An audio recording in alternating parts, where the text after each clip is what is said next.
दुश्मन न करे दोस्त ने वो काम किया है. ఫ్రెండ్స్, ఈ రోజు నేను మీతో షేర్ చేయాలనుకుంటున్నాను. అది మన స్కూల్ కాలేజ్ టైంలోనే తెలియాల్సింది. క్యూరియాసిటీ అయితే ఉంటుంది, బట్ ఎవరు చెప్పరు కూడా. ఆఖరికి టీచర్స్, పేరెంట్స్ ఎవరు కూడా ఈ విషయం గురించి మాట్లాడరు. అందుకే ఇలాంటి బేసిక్ విషయాలపై కూడా మిస్కన్సెప్షన్స్ ఉండిపోతాయి. ఇదే మిస్కన్సెప్షన్స్ ముందు ముందు ప్రాబ్లమ్స్ ని క్రియేట్ చేస్తాయి. ఈ రోజు వాటన్నింటినీ క్లియర్ చేసుకుందాం. నా ప్రయత్నం అంతా ఈ వీడియోని ఆక్వర్డ్ గా ఉంచకూడదని. ఇంకా నేనైతే అనుకుంటున్నాను ఈ విషయంపై మనం ఓపెన్ గా మాట్లాడుకోవాలి. ఎందుకంటే ఈ గుప్త రోగాల కేసెస్ రోజు రోజు పెరిగిపోతున్నాయి. చాలా మంది అనుకున్నప్పటికీ ఎలాంటి సొల్యూషన్స్ తీసుకురాలేరు. వాళ్ళకి ఈ వీడియో ద్వారా ఒక మార్గం కనబడవచ్చు. నేను నా గురించి చెప్తాను. మేబీ 9th స్టాండర్డ్ లో ఉన్నట్టుకున్నాను. ఒక రోజు మా మమ్మీ నాతో అన్నారు, బేటా నీకు తెలుసా, హస్బెండ్ అండ్ వైఫ్ కి మధ్యలో ఒక డిఫరెంట్ టైప్ ఆఫ్ రిలేషన్ ఉంటుందని. నాకు అర్థమైపోయింది దేని గురించి మాట్లాడుతున్నారు. అప్పుడు నేను అన్నాను, నాకు తెలియదు మమ్మీ, బట్ నాకు తెలుసు. అలాంటి ఆక్వర్డ్ మూమెంట్ లో నేను అలా అన్నాను, మమ్మీ నాతో ఇలాంటి మాటలు మాట్లాడుకొని అన్నాను. కానీ ఇప్పుడు నేను అనుకుంటున్నాను, ఒక తల్లి తన కొడుకుకి సెక్స్ ఎడ్యుకేషన్ చెప్పడం ఒక మంచి విషయం అని. ఇలాంటి విషయాలు స్టార్టింగ్ నిజంగానే ఆక్వర్డ్ గా అనిపిస్తాయి. కానీ నాకు అనిపిస్తుంది పేరెంట్స్ ఈ విషయం గురించి తప్పకుండా మాట్లాడాలి. దానివల్ల పిల్లలు క్యూరియాసిటీతో తప్పుడు మార్గాలు ఎంచుకొని బాధపడకుండా ఉంటారు. నేను ఈ వీడియో కోసం క్వాలిఫైడ్ గైనకాలజిస్ట్ అండ్ సెక్సాలజిస్ట్ తో ప్రాపర్ డిస్కషన్ చేశాను. దాంతో మీ ముందుకు ప్రాపర్ ఆథెంటిక్ ఇన్ఫర్మేషన్ తీసుకువచ్చాను. రండి, ఆలస్యం చేయకుండా ఈ ఇంట్రెస్టింగ్ వీడియోని స్టార్ట్ చేద్దాం. Hello friends, welcome to fit tuber Telugu. అన్నింటికన్నా పెద్ద మిత్, దీన్ని అందరూ నమ్ముతారు. అదేంటంటే క్రింద ఉండే హెయిర్ అన్హైజెనిక్ అని. ఇది ఒక మోడర్న్ ప్రాబ్లం. క్రింద ఉండే హెయిర్ డర్టీ అని అనుకుంటారు, కట్ చేసుకోవాలి. మీడియా, ఇండస్ట్రీ కూడా ఇలాగే ప్రొజెక్ట్ చేయడం వల్ల మనం ఇలా ఆలోచిస్తూ ఉంటాం. ఒకవేళ ఎవరైనా ఎవరితోనైనా ఇంటిమేట్ అవ్వాలనుకునే ముందు ఇచ్చే సలహా క్రింద ఉండే హెయిర్ క్లియర్ చేసుకోమని. దానివల్ల మీ ఆపోజిట్ పార్ట్నర్ కి చిరాకుగా అనిపించకూడదని. కొంతమంది అయితే క్రింద ఉండే హెయిర్ బాగా పెద్దగా ఉంటే వాటి వల్ల ఇన్ఫెక్షన్ రావచ్చు అని కూడా నమ్ముతారు. కానీ ఫ్రెండ్స్, రియాలిటీ దీనికి ఫుల్ ఆపోజిట్. ప్యూబిక్ హెయిర్ మిమ్మల్ని ఇన్ఫెక్షన్స్ నుండి ప్రొటెక్ట్ చేస్తుంది. పురుషుడైనా మహిళ అయినా క్రింద ఉండే హెయిర్ ని ఉంచుకోవడం వల్ల ఉపయోగాలు ఉన్నాయి. బాడీలో ఎక్కడైనా హెయిర్ వస్తుందంటే దానికంటే ఒక పర్పస్ ఉంటుంది. ఎలా అయితే మన ముక్కు లోపల ఉండే హెయిర్ దుమ్ము, ధూళి మరియు హార్మ్ఫుల్ మైక్రో ఆర్గానిజమ్స్ ని ట్రాప్ చేస్తాయో, అలాగే క్రింద ఉండే హెయిర్ ఫాలికల్స్ సీబమ్ ని ప్రొడ్యూస్ చేస్తాయి. ఇది ఒక రకమైన ఆయిల్. ఇది హార్మ్ఫుల్ మైక్రో ఆర్గానిజమ్స్ ని రీప్రొడ్యూస్ చేయకుండా ప్రివెంట్ చేస్తాయి. మోడర్న్ డాక్టర్స్ కూడా నమ్ముతున్నారు, క్రింద ఉండే హెయిర్ ఉంచుకోవడం వల్ల sexually transmitted infections and urinary tract infections రెండు కూడా చాలా వరకు తగ్గుతాయని. క్రింద ఉండే హెయిర్ ఉండడం వల్ల ఇంటర్ కోర్స్ చేస్తున్నప్పుడు వచ్చే ఫ్రిక్షన్ వల్ల ర్యాషెస్ వంటివి రావు. కొంతమంది ఎక్స్పర్ట్స్ అయితే ప్యూబిక్ హెయిర్ డ్రై లూబ్రికెంట్ లాగా పనిచేస్తుందని నమ్ముతారు. ఎందుకంటే సెక్షువల్ ఇంటర్ కోర్స్ ద్వారా hair to hair rubbing smooth అవుతుంది as compare to skin rubbing. Pubic hair ఉన్నట్లయితే ఆ ఏరియాని డ్రై అవరివ్వవు కూడా. ఇంకా గైనకాలజిస్ట్ ఏమంటారంటే క్రింద ఏరియాని షేవ్డ్ గా ఉంచడం వల్ల కట్స్ వంటివి అయ్యే ఛాన్సెస్ పెరుగుతాయని. ప్యూబిక్ హెయిర్ డర్టీ అయితే కాదు, దీనికి ఉపయోగాలు ఉన్నాయి. మీరు డైలీ స్నానం చేస్తూ క్లీన్ గా ఉంచుకునేవారైతే వీటిని కట్ చేయాల్సిన అవసరం లేదు. ఇంకా మీరు వీటిని రిమూవ్ చేయాలనుకుంటూ ఉంటే అది వాళ్ళ పర్సనల్ థింగ్. నేనైతే క్రింద హెయిర్ కట్ చేసేస్తాను. నాకైతే ఎలాంటి ఇన్ఫెక్షన్స్ రాలేదే. అవ్వచ్చు. ఎలా అయితే వెహికల్స్ లో స్టెఫ్నీ ఉంటుందో అలాగే క్రింద ఉండే హెయిర్ కూడా ఎప్పటి వరకు 4 చక్రాలు కదులుతూ ఉంటాయో అలాగే ఎప్పుడైనా టైర్ పంక్చర్ అయితే అప్పుడు తప్పు జరుగుతుంది. ఒకవేళ మీరు కట్ చేయాలనుకుంటే లైట్ గా సిజర్స్ తోటే కట్ చేసుకోండి. రేజర్ వంటివి యూజ్ చేయకండి. మరొక కామన్ మిత్ ఏంటంటే ఇది బేసికలీ అబ్బాయిల్లో ఉంటుంది. అది అంగం యొక్క సైజ్ విషయంలో. చాలా మంది అబ్బాయిల్లో ఈ ఇన్సెక్యూరిటీ ఉంటుంది, వాళ్ళ అంగం యొక్క సైజ్ చాలా చిన్నదని. నేను నా పార్ట్నర్ ని సాటిస్ఫై చేయగలనా లేదా అని. మేబీ మీరు ఇది విని షాక్ అవ్వచ్చు. నేను నా అంగం యొక్క సైజ్ ని ఎలా పెంచుకోవాలనేది ఎక్కువగా సర్చ్ చేసిన క్వశ్చన్ సెక్సాలజీ కాలమ్స్ లో.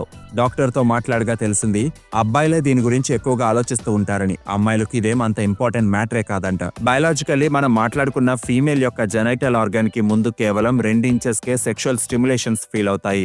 దాన్ని దాటి అంగం ఎంత పెద్దగా ఉన్నా సెక్షువల్ ప్లెజర్ లో అబ్బాయికైనా అమ్మాయికైనా ఎలాంటి డిఫరెన్స్ ఉండదు.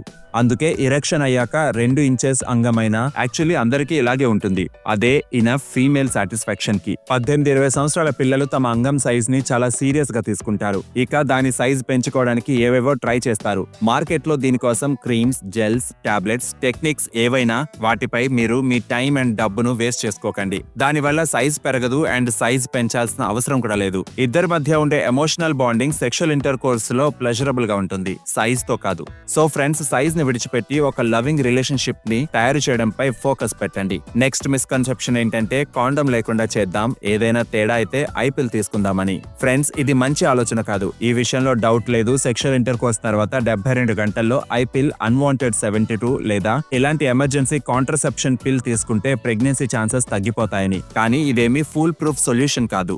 డాక్టర్స్ నమ్ముతారు 24 గంటల్లో ఐపిల్ తీసుకుంటే 95% ఎఫెక్టివ్ అని.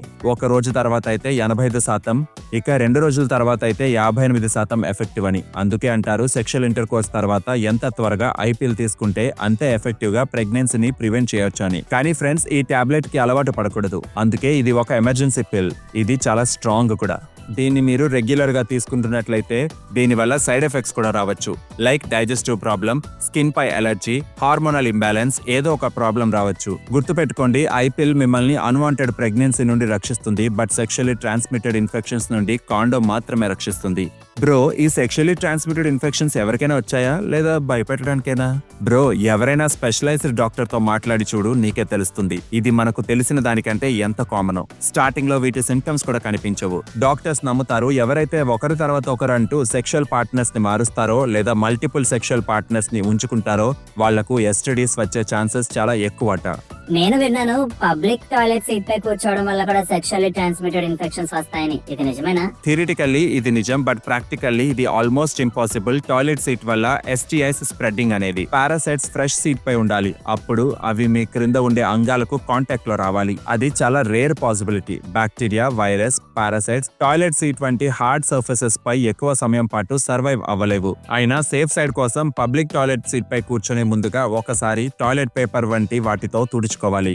చెప్పాలంటే ఎస్టిఐస్ టాయిలెట్ సీట్ ద్వారా కాదు, mostly skin to skin contact, genital to genital contact లేదా ఓరల్ టు జెనైటల్ కాంటాక్ట్ వల్లే వస్తాయి. బ్రో, నేనైతే కాండం లేకుండానే చేస్తాను. ఎప్పుడైతే అవుట్ అవుతుందో అప్పుడు బయటకు తీసేస్తాను. దీన్నే పుల్ అవుట్ లేదా విత్ డ్రావల్ మెథడ్ అని కూడా అంటారు. చాలా మంది దీన్ని ఎందుకు ఎంచుకుంటారంటే వాళ్ళకు అనిపిస్తుంది కాండం లేకుండా సెక్స్ చేస్తే ఎక్కువ మజాగా ఉంటుందని. కానీ ఫ్రెండ్స్, ఇది రిస్కీ. స్పర్మ్స్ యొక్క స్పీడ్ చాలా స్పీడ్ గా ఉంటుంది. జస్ట్ ఒక స్పర్మ్ చాలు ప్రెగ్నెన్సీ రావడానికి. ఒక్కసారి ఇజాక్యులేట్ చేస్తే తక్కువలో తక్కువ 15 మిలియన్ స్పర్మ్స్ వస్తాయి. మీరు కరెక్ట్ టైంలో బయటకు తీయడం కష్టం కావచ్చు. ఇజాక్యులేషన్ కి ముందు కూడా ఫ్లూయిడ్ వస్తుంది, అందులోనూ స్పర్మ్స్ ఉండొచ్చు. ఇక చేస్తున్నప్పుడు ఒక ప్రెషర్ కూడా ఉంటుంది ఇజాక్యులేషన్ కి ముందే బయటకు తీసేయాలని. ఎక్స్పర్ట్స్ ప్రకారం పుల్ అవుట్ మెథడ్ యొక్క సక్సెస్ రేట్ మీ మెంటల్ డిటర్మినేషన్ పై డిపెండ్ అయి ఉంటుందట. జనరలీ ఇది 80% ఎఫెక్టివ్. ఇక ఇన్ఫెక్షన్స్ విషయానికి వస్తే ఈ మెథడ్ అస్సలు రక్షణనివ్వదు. అందుకే ఎక్కువ ప్లెజర్ కోసం ఇంత పెద్ద రిస్క్ తీసుకోవడం నాట్ సజెస్టబుల్. ఇక ఐపిల్ వంటి టాబ్లెట్స్ పై డిపెండ్ అవ్వడం లేదా అలవాటు చేసుకోవడం అనేది ఒక లేడీ హెల్త్ కి అస్సలు మంచిది కాదు. అందుకే సేఫ్టీపై దృష్టి పెట్టండి. ఇక సేఫ్టీ మాటకు వస్తే గుర్తుంచుకోండి, కాండం ని మించింది ఏది లేదు అని. కొంతమందిలో ఏం మిస్కన్సెప్షన్ ఉంటుందంటే ఒకవేళ 2 కాండమ్స్ ని వేసుకుంటే డబుల్ ప్రొటెక్షన్ లభిస్తుందని. వినడానికి నిజంలాగా అనిపించవచ్చు. బై ఛాన్స్ ఏదైనా ఒక కాండం చిరిగిపోయినా రెండవది కాపాడుతుందని.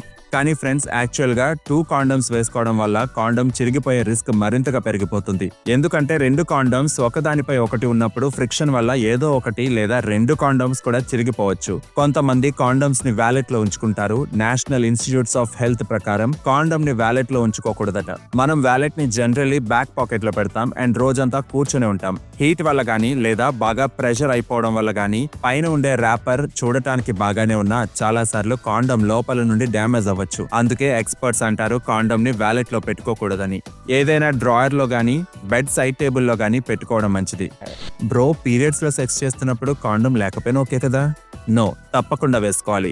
అస్సలు కుదరదు. ఈ విషయం నిజమే. పీరియడ్స్ లో సెక్స్ చేస్తే ప్రెగ్నెన్సీ యొక్క ఛాన్సెస్ చాలా తక్కువగా ఉంటాయి. కానీ పాసిబిలిటీస్ అయితే ఉంటాయిగా. గైనకాలజిస్ట్ చెప్తారు there are absolutely no safe days అని. అలాగే ఒక్కసారి స్పర్మ్ లోపలికి వెళ్ళిపోతే అది 5 డేస్ యాక్టివ్ గా ఉంటుంది. అందుకే పీరియడ్స్ అయిపోయాక కూడా మీరు అదే స్పర్మ్ తో ప్రెగ్నెంట్ అవ్వచ్చు. ఇదైతే ప్రెగ్నెన్సీ గురించి. ఇంకొకటి ఏంటంటే పీరియడ్ బ్లడ్ లో ఉండే మైక్రో ఆర్గానిజమ్స్ వల్ల ఎస్టిఎస్ రావచ్చు. అందుకే పీరియడ్స్ లో కాండం లేకుండా సెక్స్ చేయడం వల్ల ఈ పీరియడ్ బ్లడ్ మేల్ యొక్క జెనైటల్ ఆర్గన్ పై అంటుకుంటుంది. దాంతో ఇన్ఫెక్షన్ ఛాన్సెస్ ఉండొచ్చు. Centres for disease control and prevention ప్రకారం పీరియడ్స్ లో కాండం లేకుండా సెక్స్ చేస్తే హెపటైటిస్, HIV వంటివి రావచ్చు అని చెప్పింది. మీరు ఆయుర్వేదం ప్రకారం చూసుకుంటే పీరియడ్స్ లో సెక్సే చేయనేకూడదు. కాండం లేకుండా అనేది అస్సలు లేనే లేదు. ఆయుర్వేదం ప్రకారం పీరియడ్ యొక్క ఫస్ట్ 3 డేస్ లో అస్సలు అస్సలు సెక్స్ చేయకూడదు. మొదటి 3 రోజులు బాగా ఎక్కువగా బ్లీడింగ్ అవుతుంది. ఈ టైంలో అమ్మాయి బాడీ వీక్ గా ఉంటుంది, లోపల వాత దోషం ఎక్కువగా ఉంటుంది. ఆ టైంలో సంభోగం జరపడం అనేది కండిషన్ ని ఇంకా డేంజరస్ చేసుకునే విషయం. ఎండోమెట్రియాసిస్ అనేది ఒక రోగం. ఈ మధ్య ఉమెన్ లో చాలా బాగా పెరిగిపోతుంది. పీరియడ్స్ లో సెక్స్ చేయడం అనేది దీనికి ఒక కారణంగా చెప్తారు. అందుకే మెన్స్ట్రుయేషన్ టైంలో సంభోగించడం అవాయిడ్ చేయండి. కాండోమ్ లేకుండా అనే ఆలోచన కూడా వద్దు. ఇంకా ఈ మధ్య యంగ్ కుర్రాళ్ళు చేసే తప్పేంటంటే వాళ్ళు వయాగ్రాని రిక్రియేషనల్ టాబ్లెట్ గా చూస్తున్నారు. ఏదో ఒక కెమిస్ట్ షాప్ లో వితౌట్ ప్రిస్క్రిప్షన్ లభిస్తుంది. వయాగ్రా తీసుకోవడం వల్ల ఇరెక్షన్ చాలా సమయం ఉంటుంది. దీంతో చాలా మంది దీన్ని ఎన్హాన్స్డ్ ప్లెజర్ కోసం యూజ్ చేయడం మొదలు పెట్టారు. కానీ ఫ్రెండ్స్, మీరు కావాలంటే డాక్టర్ ని అడగండి. ఇది అస్సలు మంచిది కాదు. వయాగ్రా ఎస్పెషల్లీ ఇరెక్టైల్ డిస్ఫంక్షన్ కి తయారు చేయబడింది. దీన్ని సరదా కోసం తిన్నట్లయితే ఎన్నో సైడ్ ఎఫెక్ట్స్ రావచ్చు. ఇన్ఫాక్ట్ ఒక న్యూస్ వచ్చింది, ఒక అతను 2 వయాగ్రా టాబ్లెట్స్ ఆల్కహాల్ తో తీసుకున్నాడు, ఇక ఆ తర్వాత రోజే చనిపోయాడని. మేబీ ఇది ఎక్స్ట్రీమ్ కేసు అనుకోవచ్చు. జనరల్లీ దీనికి సైడ్ ఎఫెక్ట్స్ ఉన్నాయి, లైక్ హెడేక్, ఒంట్లో వేడి పెరిగిపోవడం, హాట్ ఫ్లాషెస్ రావడం. ఇంకా అసలైన విషయం ఏంటంటే వయాగ్రా ఒక డ్రగ్. మొదటిసారి తీసుకుంటే మంచి ఇరెక్షన్ అవుతుంది, నెక్స్ట్ టైం తీసుకుంటే దానికన్నా తక్కువగా అవుతుంది, ఇక బాడీకి అలవాటు అయిపోతుంది. స్లోగా ఎలా అయిపోతుందంటే వయాగ్రా తీసుకోకపోతే ఇరెక్షన్ అవ్వనే అవ్వదు, పర్మనెంట్లీ ఇరెక్టైల్ డిస్ఫంక్షన్ వచ్చేస్తుంది. ఈ మధ్య ఇరెక్టైల్ డిస్ఫంక్షన్ కేసెస్ ఇంతగా పెరిగిపోవడానికి ఒక రీజన్ ఇది కూడా కావచ్చు. సెక్షువల్ స్ట్రెంగ్త్ కోసం ఏదైనా తీసుకోవాలనుకుంటూ ఉంటే షీలాజిత్ తీసుకోండి, అశ్వగంధ తీసుకోండి, వైట్ మ్యూస్లీని తీసుకోండి, కాంచ్ సీడ్స్ తినండి. వీటి వల్ల ఎలాంటి సైడ్ ఎఫెక్ట్స్ ఉండవు. ఇంకా ఇరెక్టైల్ డిస్ఫంక్షన్ కి కీగల్ ఎక్సర్సైజెస్ వల్ల మంచి రిజల్ట్ ఉంటుంది. యూట్యూబ్ లో సర్చ్ చేయండి, ఈజీగా దొరుకుతుంది. ఈ ఎక్సర్సైజెస్ ని రెగ్యులర్ గా చేయడం వల్ల పెల్విక్ ఫ్లో స్ట్రాంగ్ అవుతుంది. దాంతో ఇరెక్టైల్ డిస్ఫంక్షన్ యొక్క ప్రాబ్లం స్లోగా తగ్గుతుంది. మరొక మిస్కన్సెప్షన్ ఏంటంటే సెక్స్ చేశాక వెజైనాని వాష్ చేసుకున్నా లేదా సెక్స్ తర్వాత లేడీ యూరిన్ పాస్ చేసినా ప్రెగ్నెన్సీ రాదు అని. కానీ సెక్షువల్ ఇంటర్ కోర్స్ తర్వాత మెన్ అండ్ విమెన్ ఇద్దరు కూడా యూరిన్ పాస్ చేయాలి. ఎందుకంటే దీనివల్ల యూటీఐ ఇన్ఫెక్షన్స్ వచ్చే ఛాన్సెస్ చాలా తగ్గిపోతాయి. అండ్ విమెన్ కి అయితే మెన్ తో కంపారిజన్ లో యూటీఐ వచ్చే ఛాన్సెస్ 30% ఎక్కువగా ఉంటుంది. అందుకే విమెన్ అయితే సెక్షువల్ ఇంటర్ కోర్స్ తర్వాత పక్కాగా యూరిన్ పాస్ చేయాలి. కానీ యూరిన్ పాస్ చేయడం వల్ల ఇన్ఫెక్షన్స్ నుండి కాపాడబడతారు. బట్ ప్రెగ్నెన్సీ నుండి సేవ్ అవ్వడం అంటే ఏదైనా స్వీట్ షాప్ కి వెళ్లి సాల్ట్ ఇవ్వమని అడిగినట్లుగా ఉంటుంది. ఫీమేల్ ఎనాటమీని అర్థం చేసుకోండి. విమెన్ కి క్రింద 2 ఓపెనింగ్స్ ఉంటాయి, యూరిన్ కి separate and sexual inter course కి వెజైనల్ ఓపెనింగ్ సెపరేట్ గా ఉంటుంది. అందుకే స్పర్మ్ వెజైనల్ ఓపెనింగ్స్ లో ఉన్న యూరిన్ పాస్ చేయడం వల్ల ఎలాంటి డిఫరెన్స్ ఉండదు. ఇంకా సెక్షువల్ ఇంటర్ కోర్స్ తర్వాత వెజైనాని వాష్ చేసుకున్నట్లయితే దాని వల్ల కూడా ప్రెగ్నెన్సీ వచ్చే ఛాన్సెస్ తగ్గవు. బట్ ఎక్స్పర్ట్స్ చెప్పేది ఏంటంటే ప్రెగ్నెన్సీ ఛాన్సెస్ పెరిగిపోతాయని. ఎందుకంటే వెజైనాని వాష్ చేయడం వల్ల స్పర్మ్ ని ముందుకు నెట్టొచ్చు, ఇక అదే సర్విక్స్ వరకు వెళ్ళిపోవచ్చు. గైనకాలజిస్ట్ అయితే వెజైనా వాషింగ్ కి అగైనెస్ట్. దీన్ని వెజైనల్ డూషింగ్ అని కూడా అంటారు. దీన్ని రెగ్యులర్ గా చేయడం వల్ల వెజైనా లోపల ఉండే pH లెవెల్స్ చేంజ్ అయిపోతాయి. దాంతో బ్యాక్టీరియల్ ఆర్ ఈస్ట్ ఇన్ఫెక్షన్స్ రావచ్చు. ఫ్రెండ్స్, సృష్టికర్త వెజైనాని ఎలా తయారు చేశాడంటే దీన్ని మనం లోపల వరకు క్లీన్ చేయాల్సిన అవసరం లేదు. ఇది ఒక సెల్ఫ్ క్లెన్జింగ్ ఆర్గన్. టోటల్ గా చెప్పాలంటే అన్వాంటెడ్ ప్రెగ్నెన్సీస్ నుండి సేవ్ అవ్వడానికి ఈ యూరిన్ పాస్ చేయడం, వాష్ చేయడం, ఈ పద్ధతులు ఏమీ పనికిరావు. కాండోమ్ ని యూజ్ చేయడమే బెస్ట్. ఎందుకు టెన్షన్ గా ఉన్నావు బ్రో? నా పిల్లకు ఇది ఫస్ట్ టైం కాదురా. First time? నీకెవరు చెప్పారు? నిన్న మా మధ్య జరిగింది అండ్ తనకు బ్లడ్ కూడా రాలేదు. అయితే బ్రో, బ్లడ్ అంటే ప్రూఫ్ కదా. అరే బాబు, ఏ వరల్డ్ లో ఉన్నావు నువ్వు?